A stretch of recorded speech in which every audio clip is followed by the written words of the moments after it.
दोस्तों नमस्कार। दोस्तों आज इस वीडियो में काफी महत्वपूर्ण बातचीत हम लोग करें। पिछले कुछ दिनों से हमने एक अभियान की शुरुआत की है, द खटक आपके गांव। या यूं कहें कि हम एक ऐसी कोशिश कर रहे हैं जिसके तहत गांव के तमाम उन लोगों को सरकार की उन योजनाओं का लाभ मिले जो योजनाएं सिर्फ उन गांव के लोगों के लिए बनी, न कि इंजीनियरों के लिए, ठेकेदारों के लिए, सरपंचों के लिए या फिर अन्य लोगों के लिए। असल में सरकार तो ये चाहती है कि तमाम योजनाओं के तहत प्रदेश की हर जन को उन योजनाओं का लाभ मिले जिन योजनाओं से वो वंचित है। कुछ साल पहले की अगर बात करें तो सरकार की तमाम योजनाओं की क्रियान्विति को लेकर पत्रकार वहां पर पहुंचते थे, उनकी जमीनी हकीकत देखते थे और उसके बाद कहीं ना कहीं जनप्रतिनिधियों में, ठेकेदारों में इस बात को लेकर यह भी रहता था कि हम जो काले कारनामे या घोटाले कर रहे हैं उसको अगर पत्रकारों ने उजागर कर दिया तो हमें जेल होगी। लेकिन उसके बाद एक ऐसा चलन हुआ कि वहां पर कुछ लोग पत्रकार बनकर के ग्राम पंचायतों में पहुंचते हैं और कुछ ले दे के उन भ्रष्टाचारों की जो काम है उनको वहीं दबा लेते हैं। ये लोग पत्रकारों का नहीं, ये काम पत्रकारों का नहीं बल्कि पत्रकारों का झोला पहनकर कुछ लोग ऐसे पहुंचते हैं। उसके बाद से एक माइंडसेट बन गया है कि पत्रकार ग्रामीण क्षेत्रों में जाकर के गांव में जो तमाम भ्रष्टाचार हो रहे हैं उसको अगर दिखाते हैं, उसकी वीडियो बनाते हैं, उसकी खबरें करते हैं तो ये सिर्फ पैसों के लिए कर रहे हैं। कई प्रकार के सवाल खड़े होते हैं, लेकिन क्या इन्हीं सवालों से डरकर, इन्हीं प्रकार की बातों से, माइंडसेट से घबरा करके ये काम, ये खबरें, ये भ्रष्टाचार के काले कारनामे नहीं दिखाने चाहिए? बार बार ये सवाल खड़े क्यों होते हैं उन पत्रकारों पर? और मैं तो ये भी दावे के साथ कहता हूं कि हम लोग इसमें, मैं मेरे सहित तमाम उन लोगों को भी स्वीकार करूंगा जो ऐसी गंदगी से बचना चाहते हैं। लोग कहते हैं कि ये तमाम ऐसी खबरें करते हैं, उनको ये रहता है कि वहां जाएंगे तो वीडियो बना के पैसे दिए जाएंगे, लोग भ्रष्टाचार उजागर ना करें इसलिए पैसे देते हैं और इसलिए पत्रकार यहाँ पर पहुंचे। लेकिन असल में ऐसा नहीं है। हमने जो ये द खटक आपके गांव एक अभियान शुरू किया है, इस अभियान के तहत हमें किसी को परेशान करने की हमारी मानसिकता नहीं है कि वहां जाएं, ये हमारी मंशा नहीं है। बल्कि हम लोग ये दिखाएं कि जिन योजनाओं के तहत गांव के लोगों को लाभान्वित करना है, जो सरकार चाहती है, वो क्यों नहीं हो रहा है।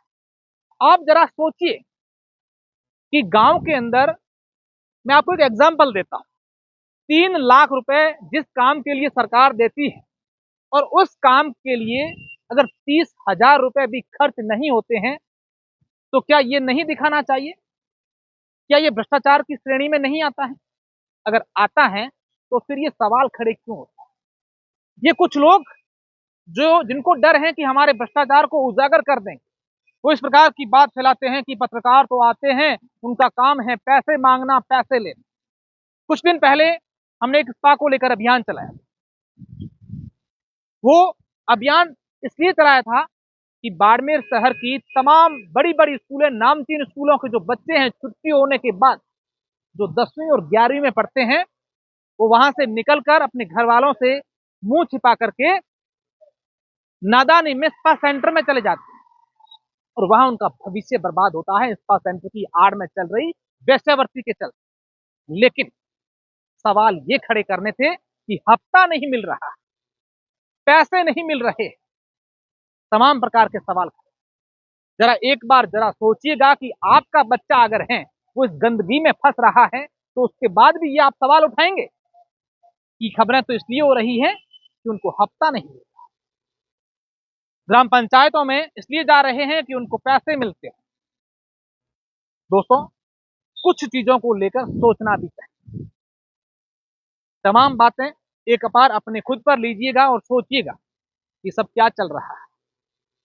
कल हम तमाम ग्राम पंचायतों में जाएंगे और वहां से कई सारी चीजें हम आपको दिखाएंगे। एक एग्जांपल मैं आपको ये देता हूं कि आपके गांव में ग्रेवल सड़क बनी होगी, यानी कि जो मुर्डे की कच्ची सड़क बनती है गांव में बनी होगी। आपको पता है उसके मापदंड क्या है? वो सड़क जमीन से 2.5 फीट ऊपर होनी चाहिए। कभी आपने आपके गांव में इस बात को लेकर सोचा है? कि जमीन से 2.5 फीट तक वो ऊपर होनी चाहिए और उसके बाद 9 इंच का उसके ऊपर मुर्रा होना चाहिए और मुर्रा होने के बाद उस पर रोलिंग होनी चाहिए, यानी कि 3 बार पानी डाल करके उसके ऊपर रोलर घुमाना होगा, तभी वो रोड सैंक्शन होती है, वो पास होती है, उसके पैसे मिलते हैं। लेकिन अपने गाँव में जो ये सड़कें बनती हैं, ग्रेवल सड़कें, ये कैसी है आप सबको पता है क्या? वो सड़क अपने गांव में जो बनी है ग्रेवल सड़क, वो जमीन से 2.5 फीट ऊपर है क्या? उसके ऊपर 9 इंच का मुर्रा है क्या? आपके गांव में कभी इस ग्रेवल सड़क पर रोलर आया था? नहीं ना। उसके बावजूद भी उन सड़कों का जो है वो मेजरमेंट बुक में वो तमाम चीजें लिखी जाती हैं। जो इंजीनियर हैं उस सड़क को स्वीकृत कर देते हैं, पास कर देते हैं, पैसे उठ जाते हैं और बंदर बांध हो जाते हैं। बात सिर्फ सड़क की नहीं, नरेगा के तहत बनने वाले टांके, नरेगा के तहत होने वाले काम, गांव में तालाब कार्य, शमशान घाट विकास, शमशान घाट की 4 दीवारी, अन्य कई प्रकार के फंड, कई प्रकार के एनजीओ से आने वाले पैसे गांव के गरीब लोगों के लिए आते हैं और वो बीच में ही डकार दिए जाते हैं। बस यही एक कोशिश है कि हम अवेयर करें लोगों को, ये बताएं कि आपके गांव में आपके लिए जो सरकार पैसे देती है वो कौन खा जाता है। अगर कोई खा जाता है तो आप चुप क्यों हैं, उसके खिलाफ आवाज उठाइए।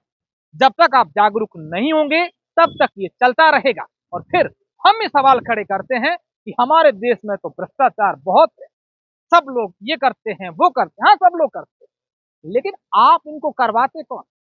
आप।